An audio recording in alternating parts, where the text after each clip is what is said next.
Hey guys, since the last guide on assassins was well liked by all of you, I decided to share another strategy that I also used while climbing to global rank 1, and it's probably the most consistent build in the meta.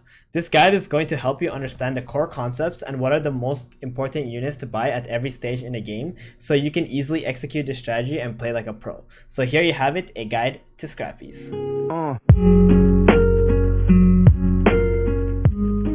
One of the reasons why scrappies is so powerful is because they grant armor and HP to your units, which make them innately very tanky. And when you have level 2 scrappies, it gives all your scrappies a bonus of 7 armors and 8 health regen. When you hit the level 3 scrappy bonus, it gives that same bonus to all your team.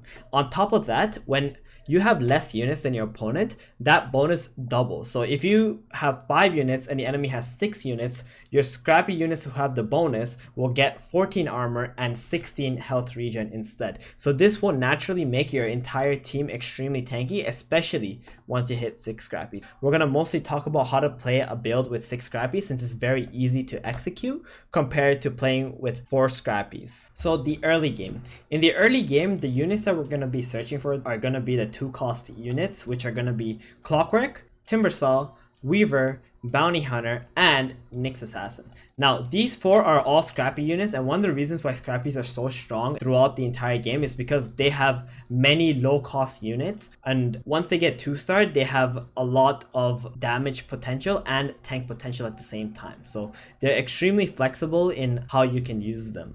With Clockwork, Timber, Weaver, Bounty, the best unit to combine with them is going to be Nyx Assassin. And one of the reasons why you play Nyx is because even though he's not a scrappy, is to connect the insects with the Weaver. In the early rounds, the units that you're probably going to have on your board is going to be a Clockwork or a Timbersaw to use as your tank, then a Weaver and a Nyx Assassin, and this will essentially create a very powerful front line with your Clockwork, and the Weaver, Nyx Assassin are going to be your DPSers, and then the insects that come out essentially create a 4th unit sort of sense, so that you have all this DPS and you combine it with the tank ability of the Scrappy. As you keep leveling, you're going to start adding on more Scrappy units such as Timbersaw and Bounty Hunter. And these units are very effective for you to 2-star at any point in the game because you're most likely going to be playing them in your end comp, and the only unit out of all these that you won't not be playing in the end comp is most likely going to be your Bounty Hunter. Now, Nyx Assassin is a placeholder for your Broodmother that you can play into the game once you start getting more gold, because the Broodmother will be able to connect with our Alchemist in the future as our Warlock synergy. So going to the mid game, other units that we're going to want to find are going to be Tinker, Sniper, and Broodmother. The Broodmother will be the replacement for the Nyx Assassin as a higher cost and stronger, powerful utility unit for our build, and Sniper, Tinker, also our scrappy units that are very important to be used in order to complete our 6 scrappy bonus. And if you do find an early Alchemist, we're also going to be able to pick that up, and at this point this is 7 scrappies, and the unit that we're going to ditch when we're playing with the 6 scrappy build is going to be Bounty Hunter. Other units that we can also look for in order to replace some of our guys could be Snapfire and Viper. So another variation of this build that we can use instead of playing 6 scrappies in the early mid game could be Snapfire and Viper in order to create a 4 inventor bonus extremely early into the game. This is the combination of Clockwork, Timbersaw, Snapfire, and Tinker. Now, the dragon version of scrappies, I would say, is not as strong as playing into just the straight up 6 scrappies with the Broodmother as our insect, and then building into a Hunter and Deadeye comp with this kind of build. So when you're playing with scrappies, you're not really looking to just roll and try to find your upgrades or try to 3-star your units. I personally like to play scrappies in a way where I just find them and try to complete as many scrappy bonuses as I can and just keep leveling up until the point that I'm at level 5, level 6, level 7, around there. And once I'm at level 7, I like to stop and take a look on my bench. If I have a lot of pairs there and I think that it'll be a good idea to just roll and maybe complete some upgrades, I will definitely do it. One of the things about being on level 7 is you have a higher chance of hitting your Tinker, your Sniper 2 stars, your Broodmother 2 star, and also your Alchemist. Very important unit, but a lot more difficult to 2 star compared to everything else since he is a 4 costing unit. But on level 7, it should be quite easy for you to complete all these other units. I think you don't want to take too many rolls, but enough rolls where you feel like you have enough upgrades to be able to sustain you through the fight. One of the most important things is on level 7, while you're also rolling a little bit to try to find your upgrades, you're going to want to look to find another hunter unit to keep on your bench. For example, a Jaw Ranger could be really nice. Just a level 1 Jaw Ranger. You leave it on your bench. You can also find a Bloodseeker at this stage in the game.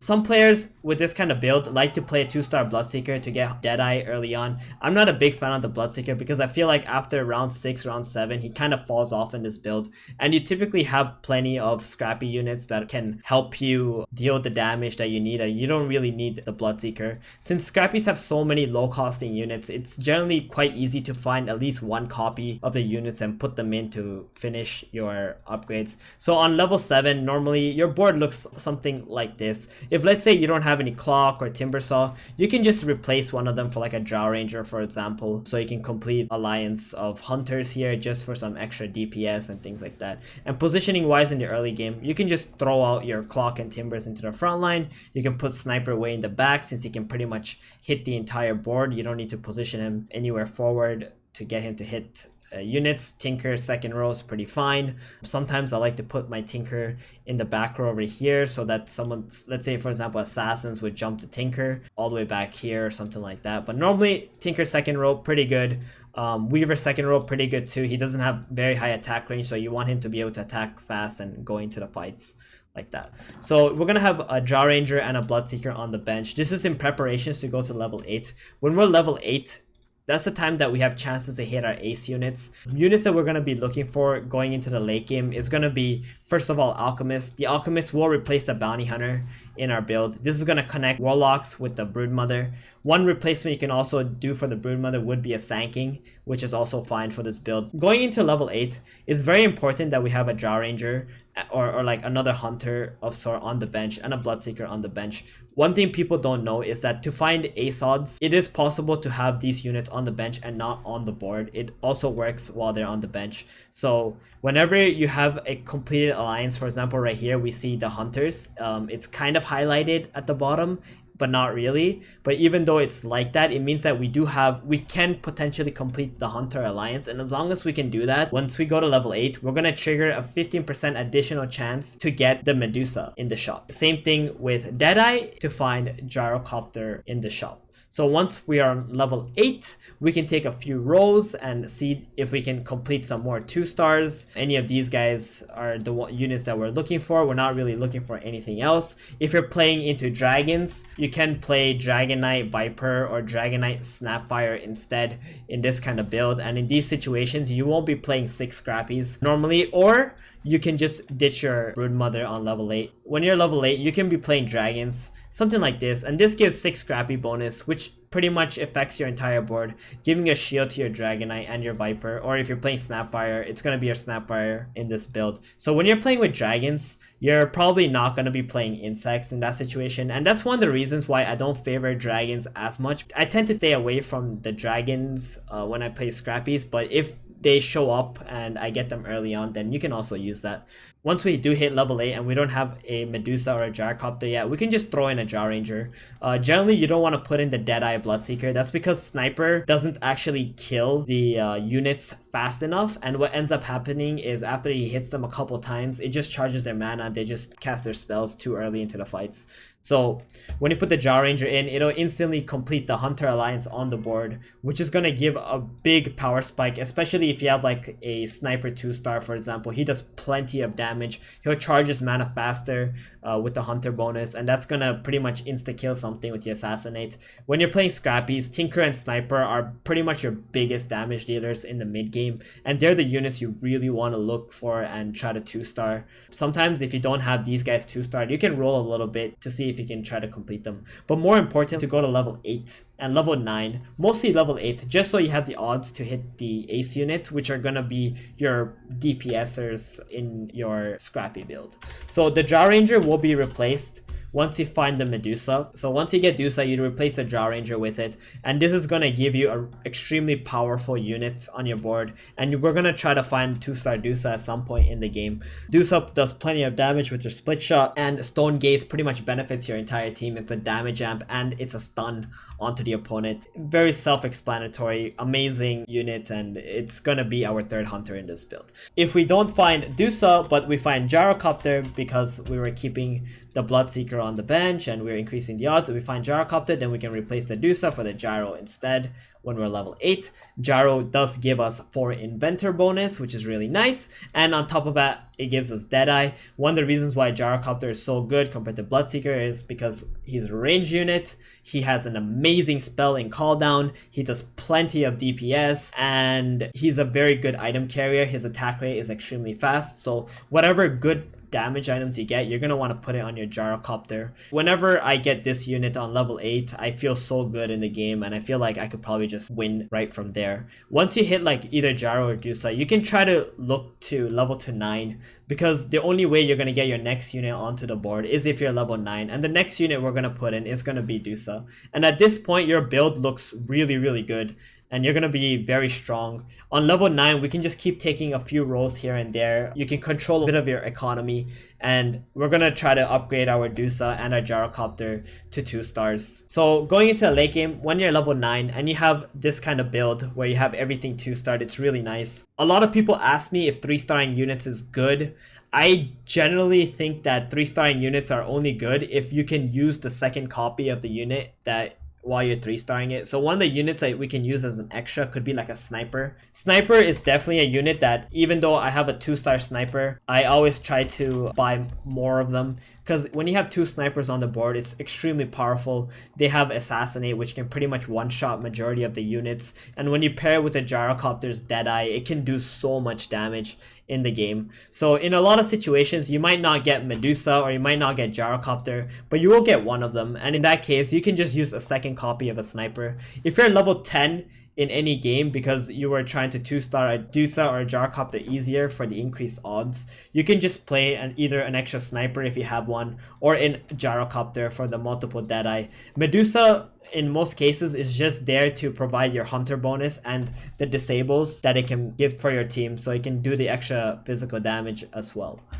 Positioning wise, I generally like to close in with a lot of my scrappies, try to position them onto one side of the board so that the Medusa ult will be able to hit multiple units. If you try to put everything in the middle, what's going to do is that if some of the units are focusing the sniper here or some other unit that's on the right side, the Medusa ult might not hit everything. But if you stay on the side with something like this, you can pretty much just get all the units that are coming from the right side here or the left side here hit by the Medusa ultimate, which is really, really good for us. And then we're going to want all our spells to obviously go out at an angle and our right clicks as well, so we can focus fire each unit one by one here. So if you're playing a dragon version of this on level 8, your board is going to look something like that. When you go to 9, you can just throw in a Gyrocopter. That's going to be a lot more important than, for example, a Medusa, because having Deadeye and the 4 Inventor bonus, it's really good. And let's say you don't find Gyro, you do find Medusa, you can use the Medusa. But when you're playing with Dragon Synergy or a Dragon build of 6 Scrappies, you're going to need to go to level 10 in order to fit the Medusa, the Dragons, and also the Gyrocopter into the build. And in this kind of situation, you're not going to be playing the insects because it just takes up too many slots, the DK and the Viper combination. When I play Dragons, I think that if you're not playing DK Viper, but you're playing DK plus Snapfire, for example, it's generally not going to be that worth it going into the late game.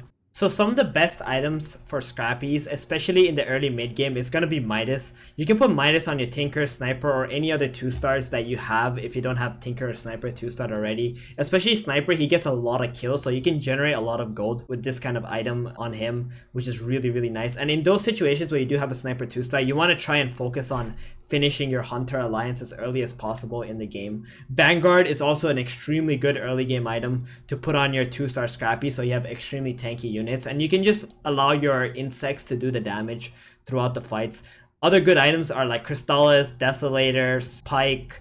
These are really good, especially on Weaver, who benefits a lot from having damage items. Cloak is also really nice on your Scrappies because if they get a lot of kills and they get high HP later into the game, when they have level 2 Inventor, they can blow up and do a lot of damage as well. Medusa really likes playing with items like Maelstrom, Diffusal Blade, or Scotty. All three of these items are really, really good. Something else that's really good on Dusa that a lot of people don't really do but could be really nice is put an Aeon disc on her. You can also put her into the front line, especially when she's 1-star, so you can get like this instant stun on all the opponents and she's not gonna die while casting her spell, which is really nice. Gyrocopter really benefits from DPS items. The best one is most likely going to be Butterfly. Other items would be Bloodthorn, Moonshard. Pike could be really good later. Silver Edge is really, really good. Mostly DPS items in the mid game are really nice for the Scrappies, especially when you put them on the Hunter units or the Gyrocopter, which is really good. Other HP items are really good for the tanks on our team because they benefit a lot when they die for the Inventor or just to stay alive longer so they can cast multiple spells. So to sum everything up, playing this 6 Scrappy build, they're very tanky and they do a lot of damage over time. It's pretty much a battle of attrition. You're just going to try and wear out the opponent and eventually the enemy just kind of dies out slowly from all the spells that you have and the disables and utility that this board brings to you. Again, the biggest damage output that we're going to get from this board is going to come from our Hunters and our Deadeye. And in order to achieve that, it's very important that we're pushing levels, especially in the mid game, so we can get to level 8 to try and find our ace units. Now, don't be afraid to roll here and there just so you can finish some of your upgrades, but try to save as much gold as you can in order to level up and just keep buying the Scrappy units that are important for our build. Now, going into the mid game, it's okay to buy some other one-cost upgrades to help you get to the point where you do have Scrappies, but eventually you are going to want to sell them to pretty much end up with a build like this. And the dragon build is not bad. It can definitely help you win some games if you do find dragons instead of the Hunters and the Deadeyes, but it's going to be a little bit more difficult to execute or try to close out the game. So this is the most optimal Scrappy build that you can currently play in the game. It's very fun once you hit your timings, and after that, it just sort of plays itself out. You might be contested in the game playing Scrappies, but you don't have to worry too much because we're using most of our 2-stars to try and level up. And the moment that we hit our endgame units, we're going to be completely fine, especially since we're not focusing on trying to 3-star our units. You won't perfect it in the first game or two, but after a while, you will definitely get a good feel for it. If you want some examples of gameplay, you can check out my 200 kill Sniper Stonehall Pike video. That was a really wicked game, and I think you're going to get a lot of information from that. So if you have any questions or would like to discuss anything, you can drop by my Twitch channel in the description below. Thank you guys for watching, and if you enjoy our content, do like and subscribe to our channel for more videos to come.